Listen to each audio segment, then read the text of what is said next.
So, ladies and gentlemen, thank you very much for joining us today. Senator Refunds has claimed numerous times on social media and in interviews that the governor has withdrawn $50 million from the tax refund account, and that is why, as he claims, tax refunds are coming out late. The first point that I want to make is that when payments on tax refunds are made this coming Friday, the latest that tax refunds will be to February 4, and I'll explain a little bit more about what happens after that date and why payments aren't made after that date until the next round of cash that comes out. But let's go to the first slide. Let's take a look first at what the legislature has budgeted for tax refunds since 2005 is the earliest data that we have. Slowly until you get to 2010 is when the legislature said it should be 101 million. And all the way to 2013 is the year that Senator Fiscal is criticizing us on. And in fiscal year 2013, the legislature said that tax refunds should be paid at a level of $113 million. Now, the fund that he's talking about, it's called the Income Tax Refund Efficient Payment Fund, Trust Fund. It's a savings account that's at the Bank of Guam, and what happens is the law requires that every month, right, Benita? Every month, as we collect income taxes, both corporate and individual income taxes, we set aside a certain percentage of those taxes into this trust fund. And to give you an idea of how the government of Guam has done with the depositing of money into this trust fund, it was created back in 2002. A total of $0 was deposited in fiscal 2002. A total of $0 deposited in 2003. $1 million deposited in 2004. $0 in 2005, in 2006, 3.9 million in 2007, 6 million in 2008, 25.9 million 2009, 56.2 million. You see how the green is lower than the blue? That's indicative of how much the commitment of whatever that was to pay into this trust fund. In 2010, 11.9 million, 2011, 28.4 million. Then you see the effects of Governor Calvo. In 2012, 64.7 million, at the highest level since it was created by far. And then in the year that we're being criticized, 2013, the trust fund received $130 million. Now, what's interesting about 2013, the year that we're being criticized, is that DOA and Rev and Tax put in more into the trust fund than the legislature even required by law, $17 million more. And that's because, as we've said from the very beginning, the provision for tax refunds, which is a takeoff of the revenues in the annual budget, is not what determines the tax liability. The tax liability is determined by the overpayment the individual taxpayer makes. And that's something that's calculated over at Revenue Tax and sent over to DOA for the payments to be made on whenever the governor says, I want tax refunds to be paid. Now, that's just the trust fund. That doesn't say anything. The trust fund says nothing about how much was actually paid in tax refunds. That's what this third bar, this purple bar is for, is how much the government of Guam actually paid in tax refunds that year. And so you see in 2005, it's above what the trust fund says, but it's below what the legislature said, and it's certainly below what the actual tax liability was. This doesn't even include the amounts that were owed before this fiscal year started in tax refunds. That's a whole other story. Because the tax refund liability, when you get to fiscal year, I believe it's 2011, right, John? Sure. Was $326 million. That's how much the government of Guam owed to taxpayers. So when the Governor Calvo in the State of the Island address said, the government of Guam, when I came into office, owed each and every taxpayer an average of $7,000. That's where the calculation comes from. 323 million divided by, I think, 48,000 taxpayers on average owed a refund. It comes out to like 6,700 something dollars. It was just rounded up to 7,000. So, as you can see in 2005, the actual payment of tax refunds, where is this, was 46.7 million here, 40.8 million here, 51.9 million, 102.5 million. Was any of that bond proceeds? No. In 2009, 140 million. A lot of that was bond proceeds. 2010 was 61 million. Again, so you see how it's dipped below even what the legislature said, and it is far below what the actual liability was. 2011, 40.6 million. 2012, this is the bond. 2012, 312.8 million. 2013, the year that we're being criticized for by Senator Fiscal. I'll show you that in a second, but it's interesting. Let's go to the next slide. Well, also, I mean, looking at the trend here, it's pretty clear to see that this income trust fund account really, at the end of the day, if you look at history, has no bearing on what's actually paid in tax refunds. There's been, and really it hasn't been utilized properly since Governor Calvo. So for all the talk really that the legislature did about this account, it's really hard for them to say that this was effective if you look at how little was been paid into the trust fund, but at the end of the day, what was paid in refunds anyway. So the reason the trust fund was created and the reason it's a savings account is because back in 2002, the legislature had this vision, which isn't such a bad vision. As a matter of fact, former Governor Gutierrez said, you know, ideally this is a great idea, but realistically, this doesn't work until the government of Guam actually has a set-aside of tax refunds that are holding inside a trust account, which is a savings account that bears interest for a 1-year period before the people start claiming on those tax refunds for the following year. That's the purpose of this trust fund.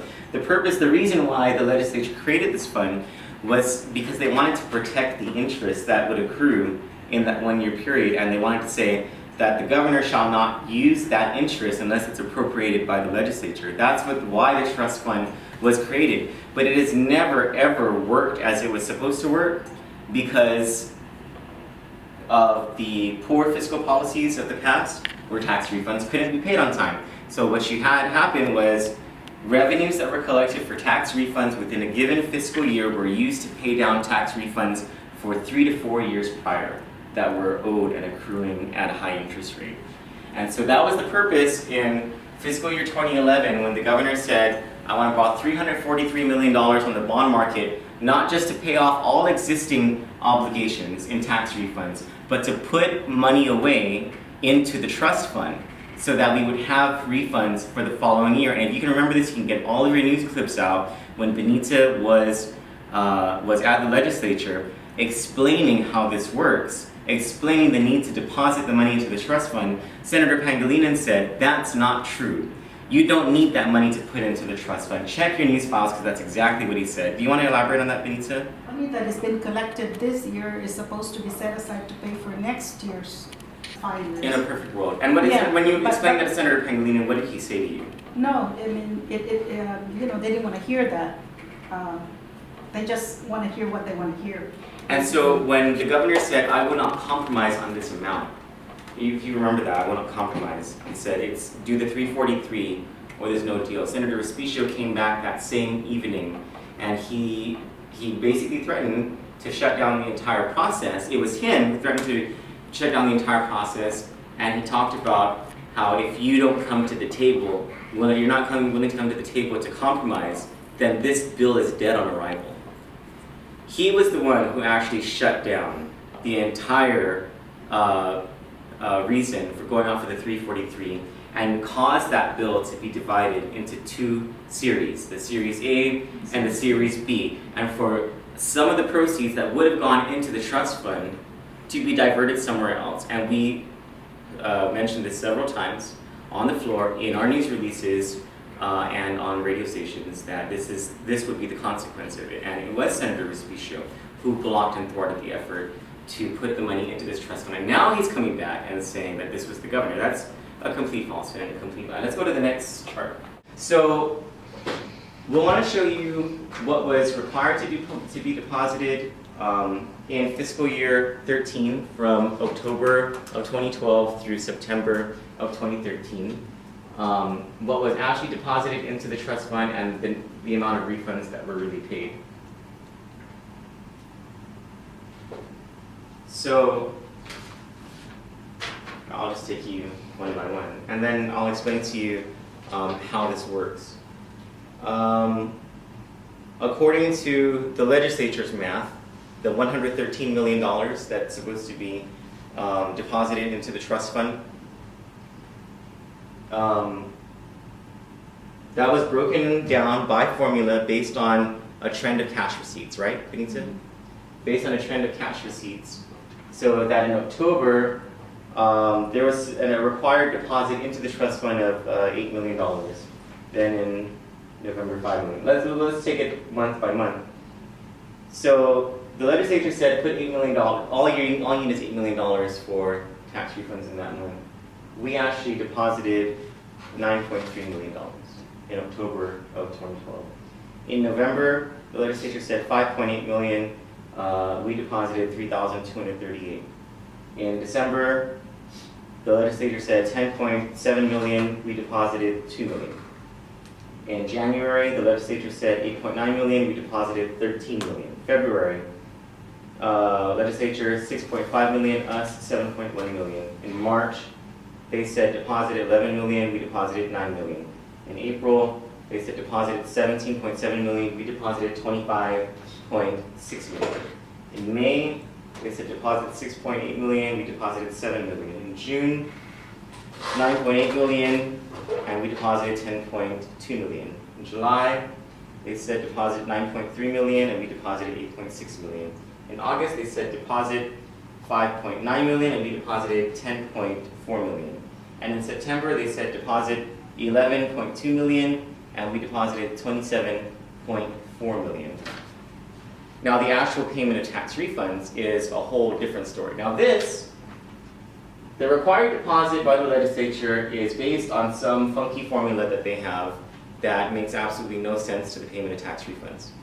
But notwithstanding, It's a fixed percent. It's a fixed percentage that does not take into any consideration the ebb and flow of cash receipts and cash disbursements, things like that.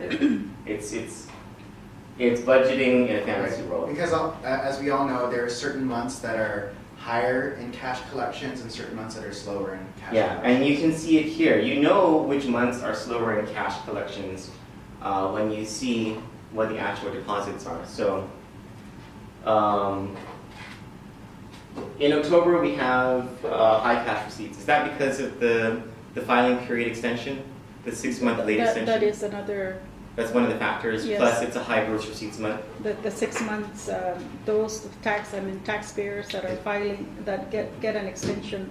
They start paying in October 15th. So October 15th, it's okay. a little bit more. November is a low That's collection one of our lowest collection months. Yeah, and still the legislature insisted that we should deposit $5.8 million, And what's knowing it's a low collection month. Yeah, what is good to understand is, for example, in November, you have like a fairly fixed expenditure level every month, but your revenue it's not fixed. It's like a peaks and valleys. So November we're paying bond payments. For example, One November month, we would receive $35 million, but the required disbursements is $50 million. So that's why it is very difficult. This mandate is very difficult, and it presents a very difficult cash management. And also, if was we're this- required to put money in? Was this the November that we had 3 pay periods? No. No, okay. It's But a that future- becomes a problem when there's a month where there's 3 pay periods Yes. in the month, right? Okay. So December, of course, a low collection period. Then it spikes in January. You know, after the Christmas shopping, everything starts being paid, and you know. Early filers. Those are, the reasons why they're high is because those are due dates for estimated tax payments. Like January. April 15 is a good month because everybody Yeah. comes in and pays. Look at April. Yeah. So January is the final fourth quarter installment for estimated tax payments. So that's when Okay. it's due. So that's why you have a spike in January. And of course, April 15 when April everybody comes in 15 to and pay. June is another month that they pay, and also September is when another month that the estimated tax payments are due. These first two bars, while they're important to note, they don't matter as much as the third bar, which is the actual payments of tax refunds. And so the purple bar is where you see how much we paid, and I can take you through this. In October of 2012, we deposited 9.3 million, and we paid out 1 million. In November of 2012, though we deposited only $3,238, we paid out $10.9 million in tax refunds that month. In December, though we deposited only $2 million, we paid $5.6 million in tax refunds. In January, 13 million was deposited, we paid out $43,734. In February, 7.1 million deposited, we paid out 3.6 million. In March, 9.4 million was deposited, we paid out 28.9 million.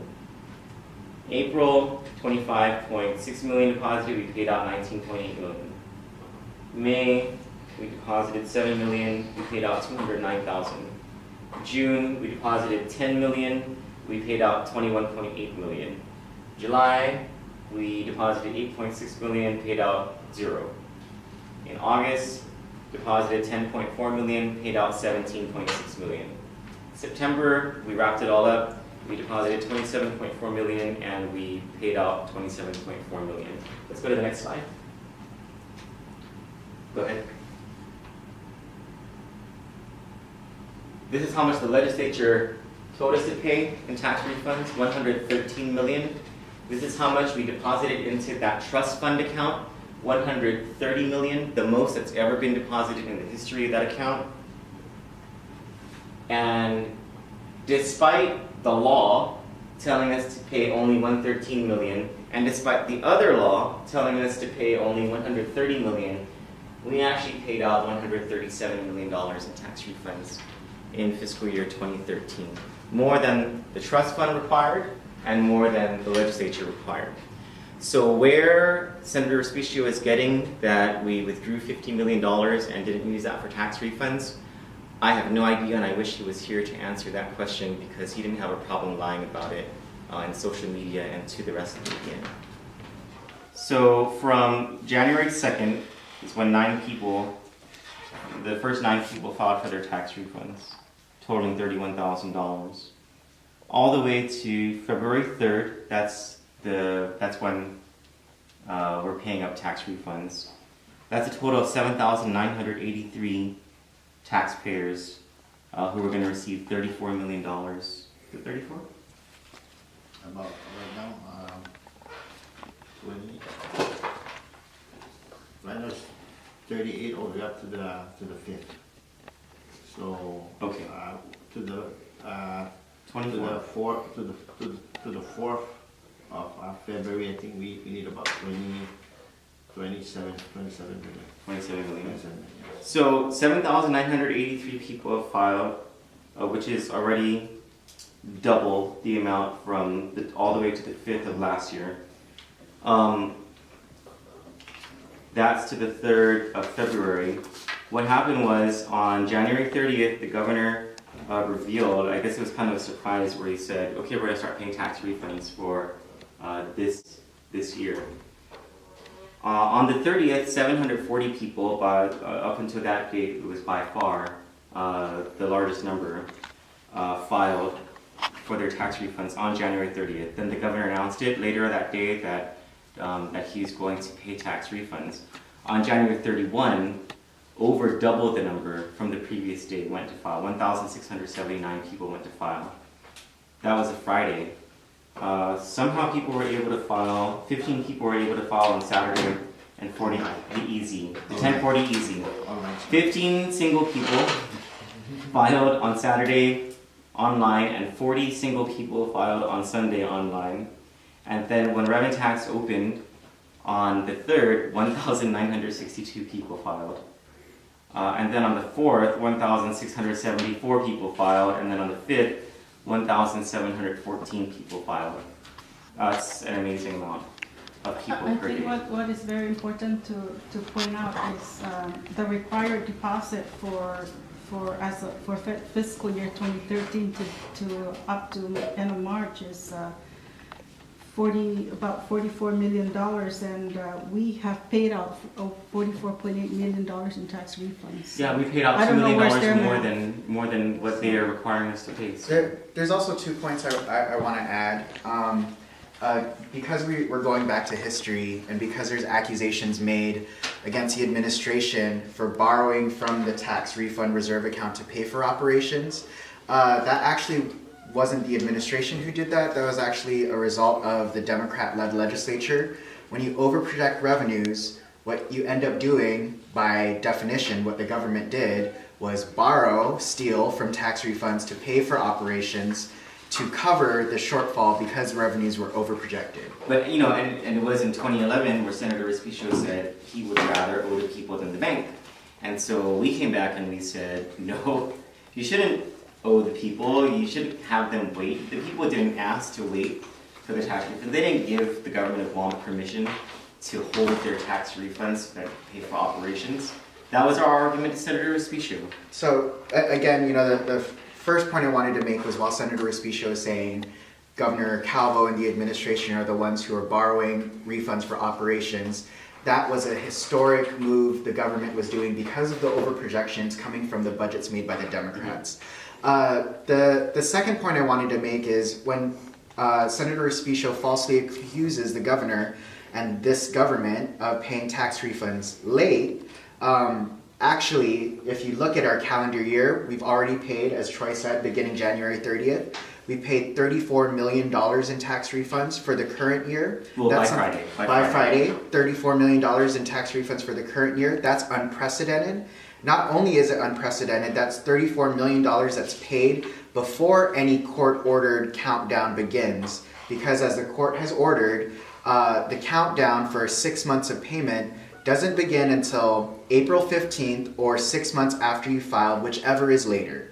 So $34 million, which is about a third of the way to pay the estimated tax refunds, right, John? It's about a third of the way to paying the estimated tax refunds for the current tax year. Before 1/4 of the year is done. And before any court-ordered deadline has begun. So, just to clear up those 2 pieces of information, if anyone was responsible for tax refunds getting paid late, it's the Democrat majority by virtue of their overprojection of revenues. And for the Democrats to say that we're paying late or we're only paying because of the court order, this governor is paying faster than any court has ordered him to pay, and also he's paying it at an unprecedented rate.